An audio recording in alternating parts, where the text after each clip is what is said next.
ആദ്യം ശ്രീമതി സിമി റോസ്ബെൽ ജോൺ.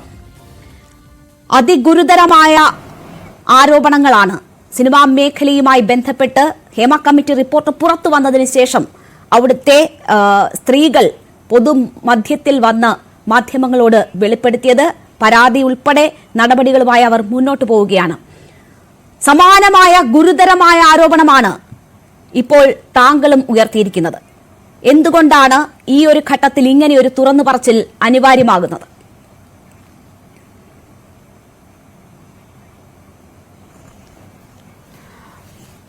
ഒരു മഹിളാ കോൺഗ്രസില് ഇപ്പോ പുതിയതായിട്ട് വലിയൊരു ടീം വന്നിട്ടുണ്ട്. അപ്പോ അവരുടെയൊക്കെ ഒരു ട്രാക്ക് റെക്കോർഡ് പരിശോധിക്കേണ്ടത് അടുത്ത് വരുന്ന തദ്ദേശ സ്വയംഭരണ സ്ഥാപനങ്ങളിലേക്ക് വരുന്ന 50% തിരഞ്ഞെടുപ്പുകളെ അത് ബാധിക്കാതിരിക്കണം. അപ്പൊ അതിന്റെ ഒരു ശുദ്ധീകരണ കലശമായിട്ട് തന്നെയാണ് ഞാൻ ഇതിനെ കാണുന്നത്. അപ്പം അതിലെങ്കിലും മെറിറ്റ് ഉള്ള വനിതകൾ വരണം. നമുക്ക് കഴിഞ്ഞ തവണത്തെ പോലെ ആവർത്തിക്കാൻ പാടില്ല എന്നുള്ള ഒരു ആഗ്രഹം കൂടി എനിക്കുണ്ട്. അതും ഒരു കാരണമാണ്. അപ്പോൾ അവസരങ്ങൾ മെറിറ്റ് ഉള്ളവർക്ക് മാത്രം ലഭിക്കുക എന്നതാണ് താങ്കളുടെ പറഞ്ഞോളൂ. അല്ല, മഹിളാ കോൺഗ്രസിന്റെ പ്രസിഡന്റ് തന്നെ മെമ്പർഷിപ്പ് എടുത്തിട്ട് 7 വർഷം കണ്ടായിട്ടുള്ളല്ലോ. പിന്നെ അവരുടെ ട്രാക്ക് റെക്കോർഡ് നോക്കുകയാണെങ്കിൽ യൂത്ത് കോൺഗ്രസ് തെരഞ്ഞെടുപ്പിൽ ഒരു വോട്ട് കിട്ടിയത്, അവരുടെ മാത്രം വോട്ട്. അപ്പൊ അവരൊക്കെ വലിയ പദവികളിൽ ഇരിക്കുകയാണല്ലോ. അപ്പൊ അവർക്കും ത്യാഗവും ഈ പാർട്ടിക്ക് വേണ്ടിയുള്ള സംഭാവനകള്, ഈ പാർട്ടിക്ക് വേണ്ടി കഷ്ടപ്പെട്ടിട്ടുള്ള വനിതകളുടെ വേദനകളോ രോദനങ്ങളോ ഒന്നും അറിയില്ല. അവരൊക്കെ വായിൽ വെള്ളിക്കരണ്ടി ആയിട്ടാണ് വന്നിരിക്കുന്നത്. ഇപ്പം കോടിക്കണക്കിന് രൂപയുണ്ടെങ്കിൽ ഡിജിറ്റൽ PR വർക്കിലൂടെ നേതാവാകാം. അപ്പൊ ഇതൊന്നും ഇല്ലാത്ത ഒരു സാധാരണക്കാരായ ലക്ഷക്കണക്കിന് സ്ത്രീകളുണ്ട് ഈ പാർട്ടിയിൽ. അപ്പൊ അവർക്കൊന്നും നീതി നിഷേധിക്കപ്പെടരുതെന്ന് എനിക്ക് ആഗ്രഹമുണ്ട്. തീർച്ചയായും അർഹതപ്പെട്ടവർക്ക് ഭരണഘടനാ പദവി വഹിച്ച എനിക്ക് തന്നെ നീതി നിഷേധിക്കപ്പെടുന്ന ഒരു അവസ്ഥയാണ്. തീർച്ചയായും അർഹതപ്പെട്ട കൈകളിലേക്ക് അവരുടെ അവകാശം എത്തണം എന്ന ഒരു ലക്ഷ്യം താങ്കൾക്ക് ഇതിൽ ഉണ്ട് എന്ന് പറയുന്നു. നോക്കൂ, ഈ കോൺഗ്രസിനെ പോലെ ഒരു വലിയ പാർട്ടി, ആ പാർട്ടിയിൽ ഭാഗഭാക്കായ അതിൽ പ്രവർത്തിക്കുന്ന നിരവധിയായ സ്ത്രീകളുണ്ട്. അതേപോലെ തന്നെ പൊതുപ്രവർത്തനം, ജനങ്ങൾക്ക് വേണ്ടിയുള്ള സേവിക്കൽ, അത് ജീവിതത്തിന്റെ മാർഗമായി കണ്ട് അതിൽ പ്രവർത്തിക്കുന്ന നിരവധി പുരുഷന്മാരുമുണ്ട്. താങ്കൾ ഇപ്പോൾ ഈ ഉന്നയിച്ചിരിക്കുന്ന ആരോപണത്തിന്റെ ഗൗരവം എത്രമാത്രം ആ പാർട്ടിയെ ബാധിക്കുമെന്ന ബോധ്യം താങ്കൾക്കുണ്ടോ? തീർച്ചയായിട്ടും ഞാനിത് പാർട്ടി പ്രസിഡന്റിനോട്, പത്മജ വേണുഗോപാൽ രാഷ്ട്രീയകാര്യ സമിതിയും, അവര് കരഞ്ഞുകൊണ്ട് പറഞ്ഞിട്ടുണ്ട്. ഇത് റോസക്കുട്ടി ടീച്ചർ, വനിതാ കമ്മീഷൻ ചെയർപേഴ്സൺ പറഞ്ഞിട്ടുണ്ട്. പിന്നെ റോസക്കുട്ടി ടീച്ചർ മാത്രമല്ല, ശോഭന ജോർജ് പറഞ്ഞിട്ടുണ്ട്. അതുപോലെ തന്നെ ഷഹീദ കമാൽ പറഞ്ഞിട്ടുണ്ട്. നമ്മുടെ KPCCയിൽ ഈ തോൽക്കുന്ന സീറ്റ് മാത്രം കിട്ടിയ ഒരു വനിതാ നേതാവായിരുന്നല്ലോ സംസ്ഥാന മഹിളാ കോൺഗ്രസിന്റെ മുൻ അധ്യക്ഷ ശ്രീമതി ലതിക സുഭാഷ്. അവര് പറഞ്ഞിട്ടുണ്ട്. അവരൊക്കെ എത്ര ഹൃദയ ചങ്ക് പറിക്കുന്ന വേദനയോടെയാണ് ഈ പാർട്ടി വിട്ടുപോയതെന്ന് എന്നോട് പറഞ്ഞിട്ടുണ്ട്. കാരണം നീതി നിഷേധിക്കപ്പെട്ടു. അവരെന്തുകൊണ്ടാണ് ശിരസ് മുണ്ടനം ചെയ്ത് ശാപവാക്കുകൾ ഉരുവിട്ടുകൊണ്ടാണ് അവർ ഈ പാർട്ടിയോട് വിട പറഞ്ഞത്? ഇല്ലേ? അപ്പൊ അവർക്കൊക്കെ അർഹതപ്പെട്ടത് ഈ 42 വർഷം ഒരു സ്ത്രീയോടെങ്കിലും നീതി കാണിച്ചിട്ടുണ്ടോ എന്ന ആത്മപരിശോധന നടത്തണം. തീർച്ചയായും. ശ്രീമതി സിമി റോസ്ബെൽ, താങ്കൾ ഉന്നയിക്കുന്ന വിഷയം സ്ത്രീകൾക്ക് അവസരം കിട്ടുന്നില്ല, സ്ത്രീകളിൽ തന്നെ അർഹതപ്പെടാത്ത ചിലർക്ക് ഈ അവസരം കിട്ടുന്നുണ്ട് എന്ന കാര്യം താങ്കൾ ഇപ്പോൾ ഞാൻ 3 ചോദ്യങ്ങൾ ചോദിച്ചതിലും താങ്കൾ ആ കാര്യം ചൂണ്ടിക്കാട്ടുകയുണ്ടായി. അതിനപ്പുറം കോൺഗ്രസിൽ ചൂഷണത്തിന് നിന്നുകൊടുക്കേണ്ടി വരുന്ന അവസ്ഥയാണ്. അതിന് നിന്നുകൊടുക്കുന്നവർക്ക് മാത്രമാണ് അത്തരം അവസരങ്ങൾ ലഭിക്കുന്നത് എന്ന് പറഞ്ഞാൽ അത് വളരെ ഗൗരവമുള്ള ആരോപണമാണ്. അങ്ങനെ ഏതെങ്കിലും തരത്തിൽ ചൂഷണത്തിന് വിധേയരാകുന്നവർക്ക് മാത്രം ലഭിക്കുന്ന അവസരം പറഞ്ഞോളൂ. ഞാൻ പറയട്ടെ, എല്ലാവരെയും അടച്ചാക്ഷേപിക്കരുത് പ്രിയപ്പെട്ട രേണുക. എത്രയോ കുലീനയായ സ്ത്രീകളുണ്ട് ഈ പാർട്ടിയിൽ, എത്രയോ ആളുകളുണ്ട്. കേരള സർവകലാശാല വൈസ് ചെയർമാനായ സുജ, നന്ദാവനം പോലീസ് ക്യാമ്പിൽ KC വേണുഗോപാലിനൊപ്പം, അന്ന് KSUവിന്റെ സ്റ്റേറ്റ് പ്രസിഡന്റാണ് ശ്രീ KC വേണുഗോപാൽ, അതിക്രൂരമായ മർദ്ദനത്തിന് ഇടവരുന്നത്. ഞാൻ അന്ന് ആ സുജയുടെ ഫോട്ടോ മലയാള മനോരമയിൽ സുജയുടെ തലയ്ക്ക് ഇഷ്ടികൊണ്ട് അടിക്കുന്ന ഒരു പോലീസ്, അതിന്റെ ഫോട്ടോ ഞാൻ കുറെ കാലം വെട്ടി സൂക്ഷിച്ചിരുന്നു. കാരണം അത്രയും ത്യാഗസജി. ഇന്നും സുജിക്ക് ഒരു അമ്മയാവാൻ പറ്റിയിട്ടില്ല. സുജിക്ക് ആ അന്നത്തെ അതിക്രൂരമായ മർദ്ദനം, അവരൊക്കെ ഇന്ന് എവിടെയാണ്? തീർച്ചയായും അപ്പൊ അതുപോലെ സഹിച്ച് ഈ പാർട്ടിയിൽ ഇങ്ങനെ പറന്ന് അർഹതപ്പെട്ട ആളുകൾക്ക് അവസരം നിഷേധിക്കുന്നത് ലീഡേഴ്സിന്റെ ഒരു കാലഘട്ടത്തിലേക്ക് നമ്മൾ പോവാണ്. അർഹതപ്പെട്ട ആളുകൾക്ക് അവസരം നിഷേധിക്കുന്നത് ക്രൂരമാണ്. അർഹതയില്ലാത്തവർ എത്തിപ്പെടുന്നുണ്ട് എന്ന സാഹചര്യം താങ്കൾ ചൂണ്ടിക്കാട്ടുന്നു. ഇതിൽ ഈ തരത്തിൽ ലൈംഗിക ചൂഷണങ്ങൾക്ക് നിന്നു കൊടുത്തുകൊണ്ട് മാത്രം ഈ പദവി ലഭിക്കുന്നു എന്നൊരു ആരോപണം താങ്കൾ മുന്നോട്ട് വെക്കുമ്പോൾ അതിൽ കൃത്യമായ തെളിവുകൾ താങ്കൾ കയ്യിലുണ്ടോ? അങ്ങനെ ഏതെങ്കിലും സ്പെസിഫിക് ആയിട്ടുള്ള അനുഭവങ്ങൾ താങ്കളുടെ കയ്യിലുണ്ടോ? ഞാൻ ഒരാൾക്കെതിരെയും ഒരു ലൈംഗിക ആരോപണവും ഞാൻ ഉന്നയിച്ചിട്ടില്ല. പക്ഷെ എന്നോട് പരാതി പറഞ്ഞ സ്ത്രീകളുണ്ട്. അതിന് 3 പേരുടെ കാര്യങ്ങൾക്ക് എന്റെ മൊബൈലിൽ തെളിവുണ്ട്. അതെനിക്ക് പറയാം. അല്ലാതെ I never speak bad about others. ഒരാളുടെ പ്രൈവസി കയറി ഞാൻ ഇടപെടാറില്ല. ഒരാൾക്ക്, ഒരു ലീഡർക്ക് ഒരാളെ സ്പോൺസർ ചെയ്യണമെന്ന് അത് അവരുടെ പേഴ്സണൽ കാര്യം മാത്രമായിട്ടാണ് ഞാൻ കാണുന്നത്. പക്ഷെ മെറിറ്റ് തടയപ്പെടുന്നു. കഴിഞ്ഞ 5 വർഷമായിട്ട് ഞാൻ വാച്ച് ചെയ്യുകയാണ്. ഞാൻ PSC കഴിഞ്ഞതിന് ശേഷം മുല്ലപ്പള്ളിയുടെ കമ്മിറ്റിയിൽ വന്നു. അതിൽ വന്നിരിക്കുന്ന എറണാകുളം ജില്ലയിൽ നിന്ന് വന്നിരിക്കുന്ന നേതാവാരാണ്, അവരുടെ ട്രാക്ക് റെക്കോർഡ് എന്താണ് നിങ്ങൾ പരിശോധിക്കേണ്ടതാണ്. ഇല്ല, ഈ പാർട്ടിയിൽ റിബലായി മത്സരിച്ച് വിരലിൽ എണ്ണാവുന്ന വോട്ട് വാങ്ങിച്ച് പാർട്ടിയിൽ നിന്ന് പുറത്തു പോയ ഒരാള് തിരിച്ചുന്നത പദവിയിൽ വരുന്നു. ഉമാ തോമസിനെതിരെ വോട്ട് ചെയ്യുകയും അതിന്റെ സ്ക്രീൻഷോട്ട് എടുത്ത് ശ്രീ ജയരാജൻ സാറിന് അയച്ചു കൊടുക്കുകയും ദല്ലാൽ നന്ദകുമാർ അത് TV ചാനലിലൂടെ വിളിച്ച്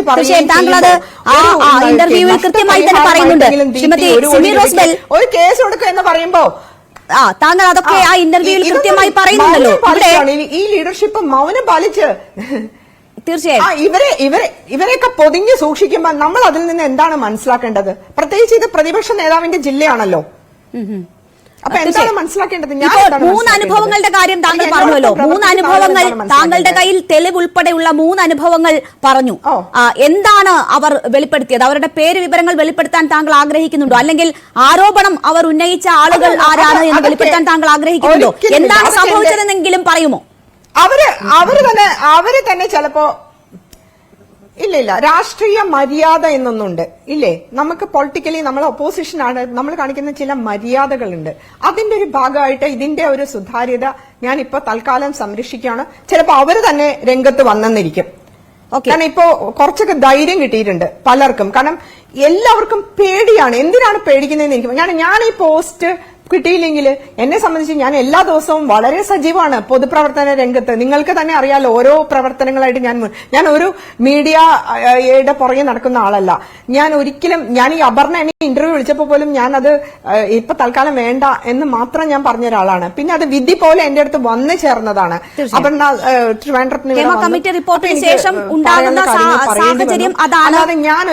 ഞാൻ പറയാൻ സ്ത്രീകൾക്ക് ധൈര്യം ലഭിക്കുന്നു നമ്മുടെ സമൂഹത്തിൽ എന്നതാണ് ഏറ്റവും അനുകൂലമായ ഒരു സാഹചര്യം അത് സൃഷ്ടിച്ചിരിക്കുന്നത്.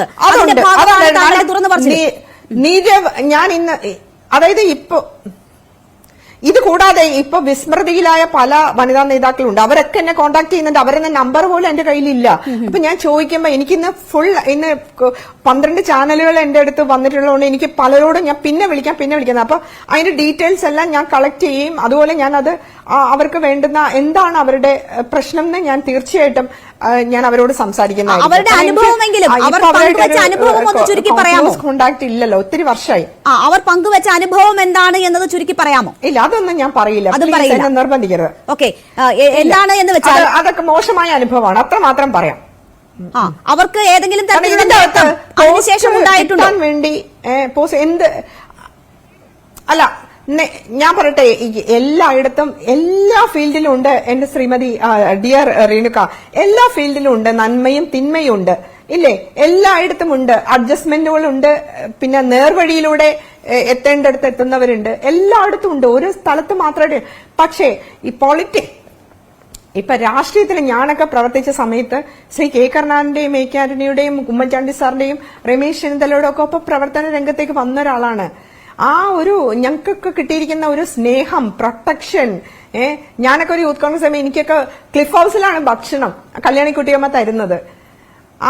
അങ്ങനത്തെ ഒരു എന്താ പറയാ, ജില്ലാ കൌൺസിൽ മെമ്പറൊക്കെ ആയിട്ടിരിക്കുമ്പോൾ ട്രിവാൻഡ്രത്തൊക്കെ പോകേണ്ട ആവശ്യം വന്നിട്ടുണ്ടായിരുന്നു. അപ്പൊ പത്മജ ചേച്ചിയാണെങ്കിൽ അതായത് അമ്മയുടെ സ്ഥാനത്താണ്. ഞങ്ങള് ഡൽഹി ചെല്ലുമ്പോ വണ്ടി അയക്കും എയർപോർട്ടിലോട്ട്. നയൻ കൃഷ്ണമേനോൻ മാത്രമാണ് അങ്ങനെയുള്ള സഹകരണങ്ങൾ മുൻകാലങ്ങളിൽ താങ്കൾക്ക് ലഭിച്ചിട്ടുണ്ട്. പക്ഷേ ഇപ്പോൾ അതല്ല സാഹചര്യം. ഒരുപാട് തരത്തിലുള്ള ബുദ്ധിമുട്ടുകൾ കൂടുതൽ കിട്ടിയിരിക്കുന്ന സ്ത്രീകൾ. അതെ അതെ. ശ്രീമതി സിമി റോസ്ബെൽ, താങ്കൾ പറഞ്ഞു മറ്റുള്ളവരുടെ അനുഭവം എന്താണ് എന്ന് താങ്കൾക്ക് അറിയാമെന്ന്. ഓക്കെ, ഏതെങ്കിലും തരത്തിൽ വ്യക്തിപരമായി താങ്കൾക്ക് ഈ ചൂഷണം നേരിടേണ്ടി വന്നിട്ടുണ്ടോ? അല്ലെങ്കിൽ ആ രീതിയിൽ ആരെങ്കിലും ചൂഷണം ചെയ്യാനുള്ള ശ്രമം താങ്കളോട് നടത്തിയിട്ടുണ്ടോ? നോ പറയേണ്ടി വന്നിട്ടുണ്ടോ? ഒരിക്കലുമില്ല. എന്റെ ദൈവാനുഗ്രഹം കൊണ്ടും എന്റെ പിതാവ് എന്റെ അടുത്ത് പറഞ്ഞിട്ടുണ്ട്, എവിടെ പോകുമ്പോഴും ഒരു കൂട്ടുകാരിയായിട്ട് പോവാ, എവിടെ പോയാലും. അപ്പൊ നമ്മൾ അർഹിക്കുന്നതിനേക്കാൾ നമുക്ക് റെസ്പെക്ട് കിട്ടും. ഐ ഡിമാൻഡ് റെസ്പെക്ട് എന്നുള്ളൊരു ചിന്താഗതിക്കാരിയാണ് ഞാൻ അന്നും ഇന്നും. അപ്പൊ ആ ഒരു റെസ്പെക്ട് എനിക്ക് എല്ലാവരുടെ അടുത്തുനിന്നും കിട്ടിയിട്ടുണ്ട്. അതിൽ ഞാനൊരു അനുഗ്രഹീതയാണ്, ദൈവാനുഗ്രഹമുള്ള. അത് എന്റെ ഒരു കഴിവല്ല, അതൊരു ദൈവത്തിന്റെ കാരുണ്യമായിട്ട് തന്നെ ഞാൻ കരുതുന്നു. തീർച്ചയായും ഇവിടെ ഇപ്പോൾ നമ്മൾ സിനിമാ മേഖലയിലൊക്കെ കാണുന്നവർ ഒരു തുറന്നു പറച്ചിൽ നടത്തുമ്പോൾ അവർ ഒരു പർട്ടിക്കുലർ ഇൻസിഡന്റ് അല്ലെങ്കിൽ അവർ സാക്ഷിയാകേണ്ടി വന്ന ഒരു ഇൻസിഡന്റ് പറയുന്നുണ്ട്, അല്ലെങ്കിൽ അവരോട് അനുഭവം പങ്കുവെച്ച ഒരാളുടെ വേദന അവർ പങ്കുവെക്കുന്നുണ്ട്. അങ്ങനെയൊക്കെയാണല്ലോ ഇത്തരം ആരോപണങ്ങൾക്കൊരു സ്ഥിരീകരണം വരിക. ഇവിടെ താങ്കൾ അങ്ങനെ ഒരു സംഭവം പറയുന്നില്ല, ഒരു വ്യക്തിയുടെ പേര് പറയുന്നില്ല. ഈ നമ്മൾ ഇരകൾ അല്ലെങ്കിൽ ഈ ദുരനുഭവം ആരോപണ വിധേയരായ ആളുകളുടെ പേരുകൾ താങ്കൾ പറയുന്നില്ല. അപ്പോൾ പാർട്ടിക്കാകെ അവമതിപ്പുണ്ടാക്കുന്ന ഒരു പരാമർശം താങ്കൾ അതിന്റെ എല്ലാ ഉത്തരവാദിത്വവും ഏറ്റുകൊടുത്തുകൊണ്ട് തന്നെയാണോ സംസാരിക്കുന്നത്? ഒരാൾ എന്നോട് ഇന്ന് സംസാരിച്ചിട്ടുണ്ട്. അപ്പൊ അവര് തന്നെ ചിലപ്പോ രംഗത്ത് വരാൻ സാധ്യതയുണ്ട്. നമുക്ക് ഈ കാലത്തിന്റെ കാവ്യനീതി കാത്തിരുന്ന് കാണാം. ഇവിടെ ഇപ്പോ ഈ പവർ ഗ്രൂപ്പുമായി ബന്ധപ്പെട്ട് നടത്തിയ പരാമർശത്തിൽ പ്രതിപക്ഷ നേതാവിന്റെ പേരെടുത്ത് താങ്കൾ പറയുന്നുണ്ട്.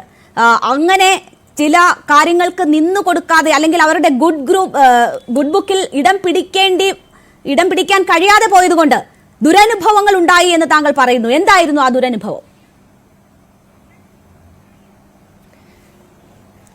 പല സ്ഥലത്ത് വെച്ച് എന്നെ ഇൻസൾട്ട് ചെയ്തിട്ടുണ്ട്, പല സ്ഥലത്ത് വെച്ചിട്ട്. അത് TV ന്യൂസ് മറ്റേ PT തോമസിന്റെ, ഞാൻ പൊളിറ്റിക്സിൽ വരാൻ കാരണക്കാരൻ PT തോമസ് ആണല്ലോ. ഞാൻ എന്റെ കോളേജ് ഇലക്ഷൻ തെരഞ്ഞെടുപ്പിൽ എന്നെ മത്സരിപ്പിക്കാൻ വേണ്ടിയിട്ട് എന്റെ പിതാവിന്റെ പെർമിഷൻ ഒക്കെ വാങ്ങിച്ച് എന്റെ നോട്ടീസും എല്ലാം പ്രിന്റ് ചെയ്ത് എല്ലാം കൊണ്ട് തന്നതൊക്കെ PTയും ഉമ്മയൊക്കെയാണ്. ഉമ്മ ഇപ്പോഴും ഉണ്ടല്ലോ, ഉമ്മ MLA കൂടിയാണ്.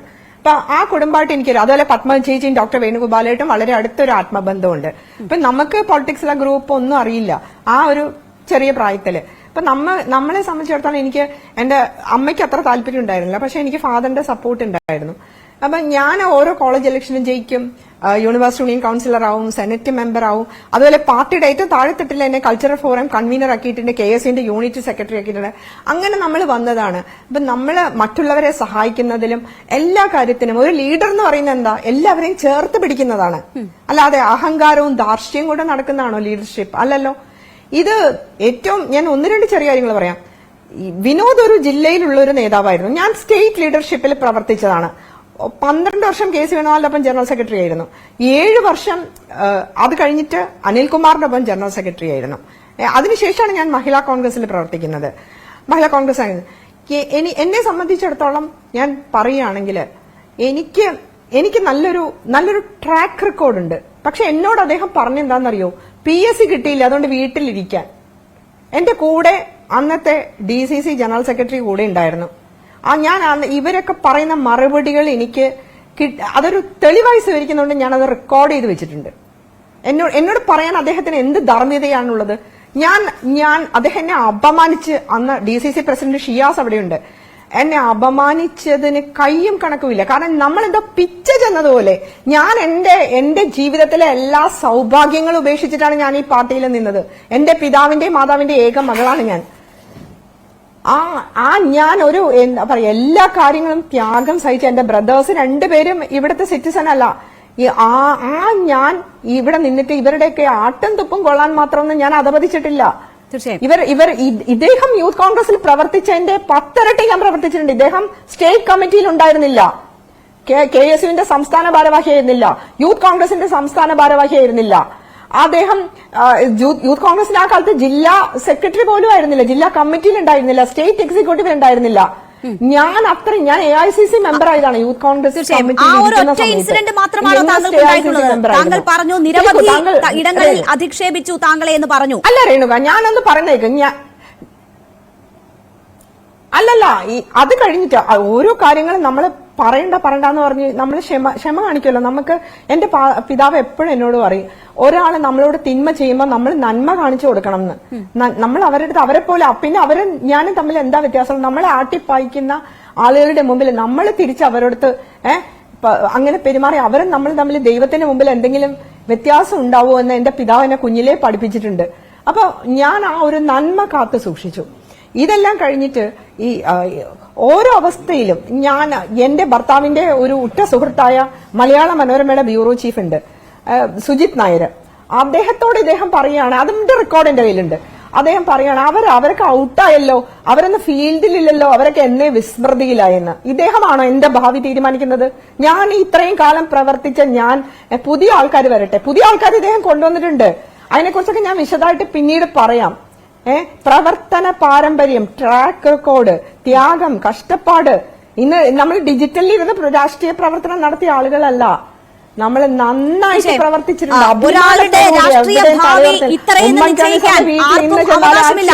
അവരവർ തന്നെയാണ് തീരുമാനിക്കേണ്ടത്. അല്ലെങ്കിൽ രാഷ്ട്രീയ ഭാവി തീർന്നു, അവരുടെ പ്രവർത്തനം തീർന്നു എന്ന് നിശ്ചയിക്കാനുള്ള അധികാരം ആർക്കുമില്ല. അങ്ങനെ ഒരു ദുരനുഭവം ഉണ്ടായപ്പോൾ, തെളിവ് സഹിതം താങ്കൾക്ക് ലഭിച്ചപ്പോൾ പരാതിപ്പെട്ടിരുന്നോ പാർട്ടിയിൽ?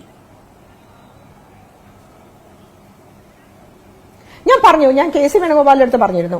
പിന്നീട് അന്ന് KPCC പ്രസിഡന്റ് എന്നോട് പറഞ്ഞത്, അതും എന്റെ കയ്യിൽ വ്യക്തമായ തെളിവുണ്ട്. അദ്ദേഹം പറഞ്ഞത്, മോളെ നീ എന്നേക്കാൾ മുന്നേ AICC അംഗമായ ആളാണ്, എല്ലാ മെറിറ്റും എനിക്കറിയാം. ഞാൻ യൂത്ത് കോൺഗ്രസിൽ ഇരിക്കുമ്പോൾ ഇന്റർവ്യൂ കണ്ടിട്ടുണ്ട്. എവറിത്തിങ് പോസിബിൾ, എന്റെ ഡിക്ഷണറിയിൽ ഇംപോസിബിൾ എന്നൊരു വാക്കില്ല എന്ന് അദ്ദേഹം പറഞ്ഞു. ഇപ്പോഴല്ല, 3 വർഷം മുമ്പ് അദ്ദേഹം പറഞ്ഞു. പക്ഷേ PT എന്റെ പേര് എഴുതി കൊടുത്തിട്ടുണ്ട്. അപ്പൊ അദ്ദേഹം പറഞ്ഞു, പ്രതിപക്ഷ നേതാവ് സമ്മതിക്കുന്നില്ല. പ്രതിപക്ഷ നേതാവും ഹൈബി ഈഡൻ MP ആണല്ലോ, അവർ രണ്ടുപേരും, വിനോദ് ആ സമയത്ത് MLA ആയിട്ടില്ല. അപ്പൊ അവർക്ക് ദീപ്തി മേരി വർഗീസിനെ ആക്കണം. അപ്പൊ അതിന് എന്നെ സൈഡ് ലൈൻ ചെയ്യേണ്ടത് അവരുടെ ആവശ്യമായിരുന്നു. ദീപ്തി മേരി വർഗീസിന്റെ ട്രാക്ക് റെക്കോർഡ് ഇപ്പൊ മീഡിയയുടെ ചെയർപേഴ്സൺ ആയിട്ട് വെച്ചിട്ടുണ്ടോ? നിങ്ങളൊന്ന് പരിശോധിക്കണം. എത്ര ഫ്രണ്ട് പേജ് ഫോട്ടോയിൽ ചെക്ക് തട്ടിപ്പിന് വന്നിട്ടുണ്ടെന്ന് നിങ്ങൾ നോക്കണം. അപ്പൊ ആയിക്കോട്ടെ, പക്ഷെ നമ്മൾ ചവിട്ടി താഴ്ത്താൻ വരരുത്. ഇപ്പോ ക്ഷമയുടെ നെല്ലിപ്പലക കഴിഞ്ഞിട്ടാണ് ഞാൻ പ്രതികരിക്കുന്നത്. മനസ്സിലായി? എനിക്കൊരു പോസ്റ്റ് കിട്ടാനൊന്നും വലിയ ബുദ്ധിമുട്ടൊന്നുമില്ല. എന്റെ സീനിയേഴ്സ് ആയിട്ടുള്ള റോസക്കുട്ടി ടീച്ചർ ഇന്ന് വനിതാ വികസന കോർപ്പറേഷൻ ചെയർപേഴ്സൺ ആണ്. താങ്കൾ പരാതി കൊടുത്തതിന് ശേഷം ആരും ഈ വിഷയത്തിൽ ഇടപെട്ടില്ലേ? പാർട്ടിയിൽ, കോൺഗ്രസ് അങ്ങനെ ഒരു പരാതി പരിഹാരത്തിനുള്ള യാതൊരു മാർഗവുമില്ലേ? അല്ല, ഞാൻ KPCC പ്രസിഡന്റ് ചോദിച്ചു, എന്നേക്കാൾ എന്റെ അത്ര പ്രവർത്തന പാരമ്പര്യം ഇല്ലാത്ത KSU ഒരാൾക്ക് വേണ്ടി എന്റെ കരിയർ അല്ലെങ്കിൽ എന്റെ പ്രവർത്തന മേഖലയെ തടസ്സപ്പെടുത്താനായിട്ട് അദ്ദേഹത്തിന് എന്താ? താങ്കൾ KPCC പ്രസിഡന്റ് അല്ലേ എന്ന് പറഞ്ഞു. അപ്പൊ അദ്ദേഹം പറഞ്ഞു, അദ്ദേഹം അറിയാതെ KPCC പ്രസിഡന്റ് എന്നോട് പറഞ്ഞ വാക്കാണ്, എറണാകുളം ജില്ലയിൽ ഒരു ഇല്ലാണെങ്കില്ലാന്ന്. ഇല, കരിയിലല്ല, ഇല. KPCC പ്രസിഡന്റ് പറഞ്ഞ ഇതാണ്. പിന്നെ രണ്ടാമത്, എനിക്ക് വേണ്ടി നിസ്സഹായനാണ് എന്നാണ് മനസ്സിലാകുന്നത്. താങ്കൾ ഉന്നയിച്ച ഈ പവർ ഗ്രൂപ്പിൽ പ്രതിപക്ഷ നേതാവല്ലാതെ മറ്റാരൊക്കെ? അതെ,